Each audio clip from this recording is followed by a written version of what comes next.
Oke, baik. Assalamualaikum warahmatullahi wabarakatuh. Selamat siang teman-teman semua. Gimana kabarnya? Ayo, Pak. Pada siang hari ini saya akan menjelaskan materi mengenai posisi pengelasan. Kalau nggak salah, beberapa menit yang lalu juga saya menjelaskan tentang materi posisi pengelasan. Jadi saya juga akan mengulang, jadi materi yang hampir sama. Jadi kan dengar-dengar dari Pak Dekan itu katanya tuh untuk kelas kita itu diminta untuk tidak teori terus karena kita teknik. Jadi biar kita lulus itu tidak menjadi siswa teknik gitu ya, dan menjadi benar-benar anak teknik gitu. Jadi kemarin dari kemarin kan kita sudah belajar mengenai tentang mesin lah, tentang kerja roda dan lain-lain. Nah, untuk sekarang kita akan menjelaskan, saya juga menjelaskan mengenai tentang posisi pemelasan biar teman-teman semua tidak bingung ketika melakukan pemelasan. Gitu. Oke, sebelum memulai pelajaran pada siang hari ini, alangkah baiknya kita mencoba terlebih dahulu. Berdoa kepada dari masing-masing, kita silakan. Amin, berdoa kepada sih. Oke, mungkin saya akan presensi aja daripada saya tanya. Ternyata teman-teman juga nggak tahu yang tidak berjawab. Mas Aldino hadir di Pak. Mas Aldino kenapa nggak ngomong dari itu? Saya mau daftar polisi. Oh ya betul. Padahal ini kan boleh kontroversi. Gak suka kontroversi. Oke. Terus ada Mas Genuman. Ini Pak. Oke, Mas Genuman. Mas Genuman juga potongannya agak gimana itu sudah kurang kan mengkaitkan dengan sekarang itu.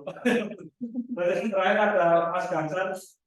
Betul. Oh ya, Mas Gansan kenapa Mas Genuman? Oke. Yang pertama materinya saya akan menjelaskan ada beberapa posisi pengelasan. Ada 4 posisi pengelasan. Yang pertama ada posisi pengelasan bawah tangan atau biasanya disebut dengan doorbell.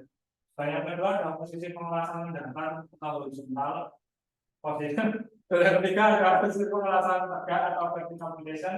Dan yang terakhir ada posisi pengelasan di atas kepala atau vertical position. Nah, untuk standar standar pengelasan yang kita pakai pada prinsip ketika praktek yaitu menggunakan standar ASME dan ISO. Oke, untuk yang pertama yaitu saya akan menjelaskan materi tentang posisi pengelasan bawah tangan atau yang biasa disebut doorbell. Yang pertama yaitu, teman-teman bisa lihat ada 1F, 1G, ada 1G lipat dan 1FR. Pengelasan seperti di bawah tangan atau doorbell yang mengacu pada standar ASME itu biasanya kita sebut dengan posisi 1. Kalau misalkan kita menggunakan ISO itu biasanya kita sebut dengan MA. Nah, apa sih bedanya posisi pengelasan 1F dan 1G? 1F itu, kita biasanya menggunakan ketika kita akan mengelas pilar. Jadi untuk benda kerja yang kita pakai itu tidak kita grup. G itu grup ya. Nah, biasanya seperti ini. Jadi posisinya plat dengan plat dijadikan satu, terus kita kita las. Dan untuk 1F itu di bawah tangan. Nah, jadi ketika contoh misal ini benda kerja ini. Jadi teman-teman itu bisa mengelas menggunakan posisi sembarang, urut dewe, urut.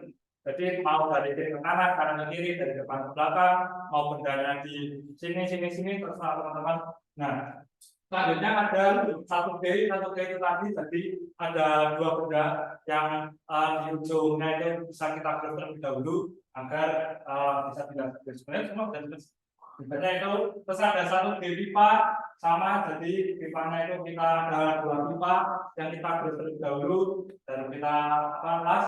Terus ada 1 rekan yaitu untuk pengelasan plat dan pipa yang dijadikan satu. Gitu. Selanjutnya ada posisi pengelasan mendatar atau horizontal position.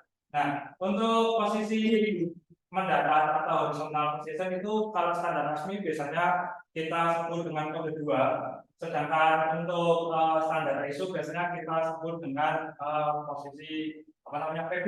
Nah, hampir sama dengan pengelasan 1F tadi, ada 2F, 2F pipa, 2FR, 2G, dan 2G pipa. Bedanya kita itu cuma boleh mengelas cuma posisi dengan horizontal. Nah, ini sudah tergambarnya horizontal. Jadi bendanya tetap tidak bisa dirubah-rubah dan untuk pengelasannya kita cuma boleh horizontal dari kiri ke kanan atau kanan ke kiri, terserah teman-teman. Yang penting bendanya tetap di situ aja. Itu terus untuk yang satu yang 2F pipa atau 2G itu harus sama dengan 1F dan 1G. Tadi bedanya cuma di posisi bendanya aja gitu. Nah, selanjutnya itu ada posisi pengelasan tegak atau vertikal. Nah, pengelasan posisi vertikal menurut saya resmi dikenal dengan kode 3 bersama ya tadi teman-teman. Jadi untuk 1F, 2F, dan 3F itu bisa disebut dengan kode 1, 2, 3. Kalau untuk ASMI dan untuk ISO kita bisa sebut dengan PD. Nah, apa namanya, ada sedikit perbedaan dengan ada ISO. Perbedaannya adalah pada arah pergerakan kelasannya.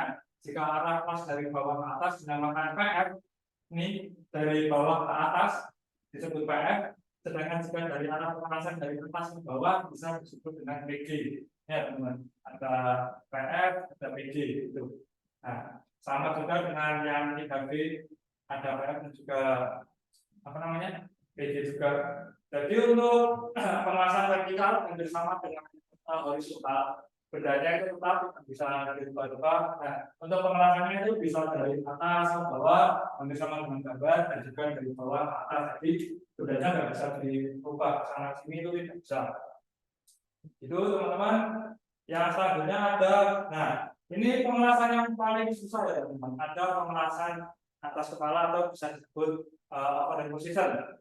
Untuk pengelasan posisi di atas kepala dikenal dengan posisi 4. Nah, nanti untuk standar ASMI, jika untuk standar ISO biasanya kita sebut dengan PE. Nah, jika dilakukan pengelasan pilar 4M maka disebut posisi PD itu untuk 4F. 4M yang itu yang paling pojok, dan sedangkan jika yang dilakukan itu pengelasan join itu bisa disebut dengan porsi atau 4D, maka disebut dengan PE. Nah, itu teman-teman ada gambarnya. Nah, untuk cover sendiri atau pengelasan di atas kepala itu jadi bendanya biasanya kita apa namanya, kita jepitkan di sebuah penjepit. Jadi bendanya itu di atas kepala kita dan kita mengelas dari bawahnya, jadi bendanya di atas kepala kita.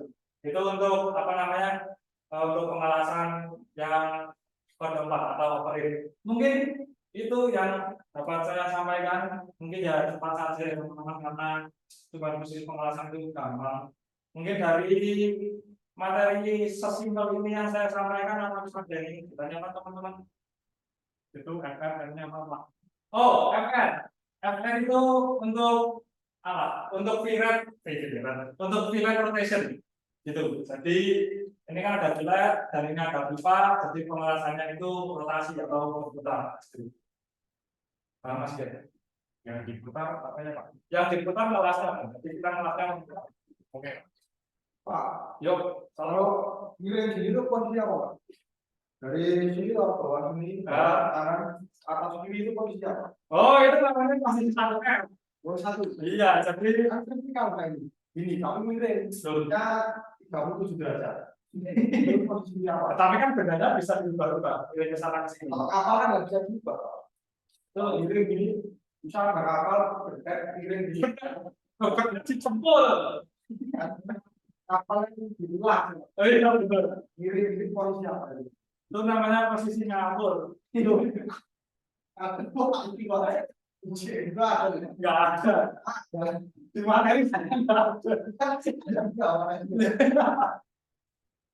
Saya mau ditanyakan lagi teman-teman. Baik, kalau nggak ada mungkin saya ingin tanya sedikit aja untuk posisi pengelasan bawah tengah. Biasanya untuk standar Mas Wi disebut apa? Mas Dewan disebut apa? Kodenya 1 Pak. Ya, kodenya 1 betul sekali. Untuk Mas Gantar, untuk yang ISO kodenya apa? Ya. Oh ya, betul sekali. Terus selanjutnya untuk yang horizontal, Mas itu kodenya apa? Mas Wi? 2. Untuk Mas Yana, oh Pak ISO kodenya apa? Yang horizontal 2. ISO. Oh 3. ISO. Ya Allah. ISO. Nah, ya. Mungkin itu saja yang harus saya sampaikan. Kalau mohon maaf, karena tadi kita awali dengan berdoa, maka kita ini juga dengan berdoa tentang menghadapi ajaran kita masing-masing, berdoa. Amin. Cukup. Oke, mungkin itu sudah dari saya. Mohon maaf. Assalamualaikum warahmatullahi wabarakatuh.